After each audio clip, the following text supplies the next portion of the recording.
But really, you have to look at it. Nigeria is currently 59th. We know we've been on a downward trend for a while now. But Swaziland are about 130th or 130 something.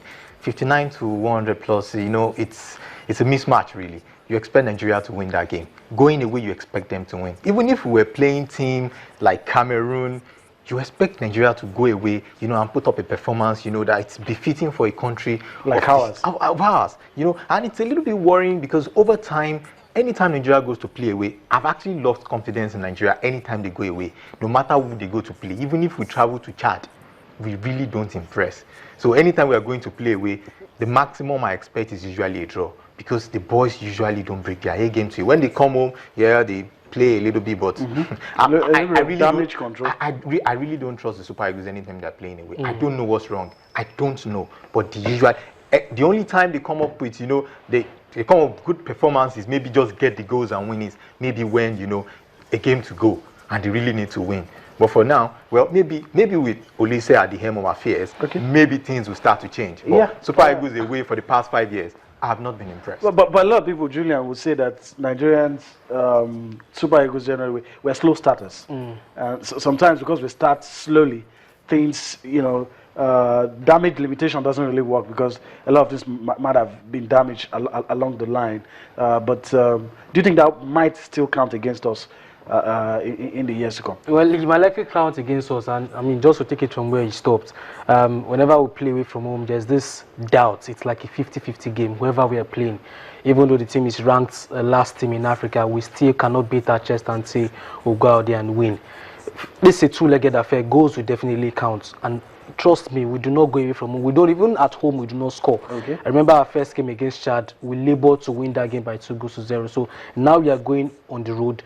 Like I said, Swaziland can score goals. They beat Djibouti 7-1 at home, and then they went on the road to win 1-0. So they can also score goals at home, and they know that if they get the first goal, the Eagles are back under pressure. So I think it's everything to play for. They will not just lie low for us to roll over them. So just like he has also said, we have to bring our A game. We have to play that game to win, and the guys need to be aware that it's a two-legged affair, and they do not need to underrate the Swaziland team, because if we do that, we might just likely come out with even a defeat self. All right. Akadiri Oladotu agrees with Julian. Says the Super Eagles should not underrate Swaziland at all. We don't want entertainment, we want winning. That's someone on Twitter, Akadiri Oladotu, telling us that, look, all that matters is a victory tomorrow. Okay, it's not only going to be Nigeria involved. Let's quickly run through. Okay, maybe I should just allow Nii to do that for us quickly. 2018 World Cup qualifiers, African zone. Yeah, Swaziland is playing against Nigeria. We all know that. Yeah. And we're expecting a win. Liberia is playing against Ivory Coast. You'd expect the Ivorians to get something from there, most likely win, even though Yaya Toure is missing. Niger Republic is playing Cameroon. Angola is playing South Africa. Comoros Island versus Ghana. That's supposed to be a whitewash away for Ghana. Kenya playing against Cape Verde. And Mauritania versus Tunisia, and Libya playing against Rwanda. Interesting matches right there. But of course, forgive us if our heart and minds in Swaziland with the Super Eagles. Interesting. Burundi. Okay, these are the results. Matches already played. Burundi lost 2-3 to DR Congo. Namibia lost to Guinea. Benin Republic 2-1 victory over Burkina. As a matter of fact, Benin Republic changed the trend because most of the home teams lost their matches. Benin Republic are the only team that played at home and secured victory. And of course, Togo. Well, I don't understand. I think it was a shocking result for Burkina Faso. Remember, they got to the final of the Nations Cup in 2013. When almost qualified for 2014 World Cup. Exactly. Narrowly lost, I think, Algeria. And they will be struggling in their World Cup, their Nations Cup qualifier. So I agree with you. I think they really need to get their football back on track. For the Togolese, and each time Emmanuel Adebayo does not play, they tend to struggle. Yesterday, the Neymar of African football, like I like to call him, that's Pierre-Emerick Aubameyang, didn't play for Gabon, and they lost away from. They lost away from home. So I think these big teams need to step up. For the Ivorians, just like you say, Toure will not be there, Boni will not be there, and a host of other big names. So I see all these big teams struggling, and trust me, at the end of this qualifiers, you'll definitely see one or two upsets here and there. That's the beauty of African football, though. Let me read one tweet quickly. Oyewale Babatunde Noah says Swaziland cannot stop Nigeria in Lombamba. Okay, I hope a lot of Nigerians share your optimism. but we just have to wait for the game to be played to know what will happen. Let's leave Africa and go to where, I mean, the best football, arguably the best footballing nations reside, and that's South America. And what you have on screen is the most highly anticipated game in this series of qualifiers. Argentina takes on Brazil. Both, after 2 matches, not doing well. Brazil is placed 5th. Argentina is placed 7th. This game is crucial. It's important to those to both teams. And of course, Chile takes on Colombia. Bolivia takes on Venezuela. Ecuador take on Uruguay. By the way, after 2 matches, Uruguay stood on top of that 10-team qualifying zone for CONMEBOL. But everything has to be centered on Argentina and Brazil. And so, guys, let me allow you to have your say on this one. We're looking at the Argentines, really, and they're having issues. I don't know if Sergio Aguero is going to play, but definitely Lionel Messi will not be available.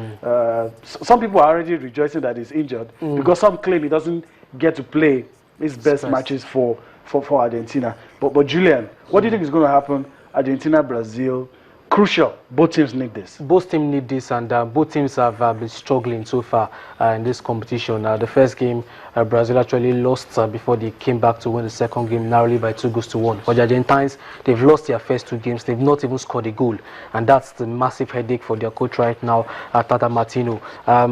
Aguero will definitely not be there. Messi will definitely not be there. Yes, it's true that Messi really doesn't give his best when he dons the Argentine jersey, but in high-profile games like this, you need your captain, you need your best player to be on the pitch. And I would really like to see that, combination of Neymar and Messi going against each other, because the last time they did that, I think Neymar was playing for Santos, and Messi was playing for Barcelona. That was in the FIFA Club World Cup final when Barca beat them by 4-0. So it's everything to do for Neymar. Each time he plays well, Brazil plays well, although when it comes to scoring goals, if the balls are not coming to Neymar, they will definitely struggle in front of goals. So all in all, in Buenos Aires, I'm expecting a very, hostile environment for the Brazilians. Trust me, the Argentines do not like the Brazilians. The Brazilians do not like them as well. So I think it will boil down to whoever wants it the most. But I really feel that the Brazilians would not leave Buenos Aires with at least a point.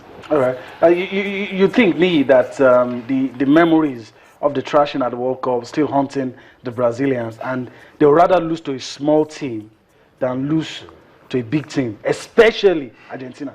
Well, I think the way it is at the moment, I think it has actually played to the advantage of the Brazilians. The fact that Messi is not going to be playing and Aguero is not going to be playing, and the style that Brazil plays at the moment, even when Dunga came during his first spell, was always counter-attacking football. They wait for the opponent. Solid defense, get the ball, and they are just away.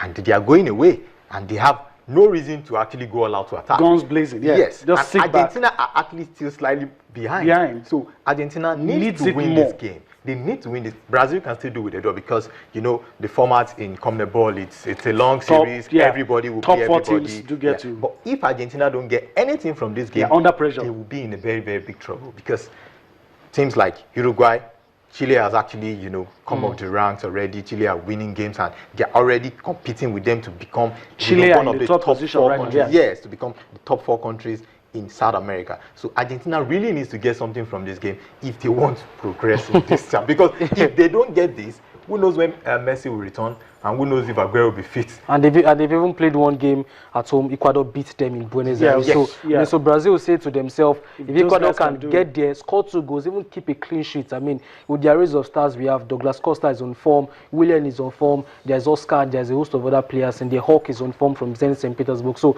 the Brazilians look in better shape than the Argentines. And if they can't beat them now, I mean, they have themselves to blame. All right, okay. So let's leave it at that and go on a break. We'll take you to Germany. Some say football was made in Germany, but we allow you to decide for yourself. Take some highlights from the German Bundesliga, and we'll come back for more on Sports Tonight.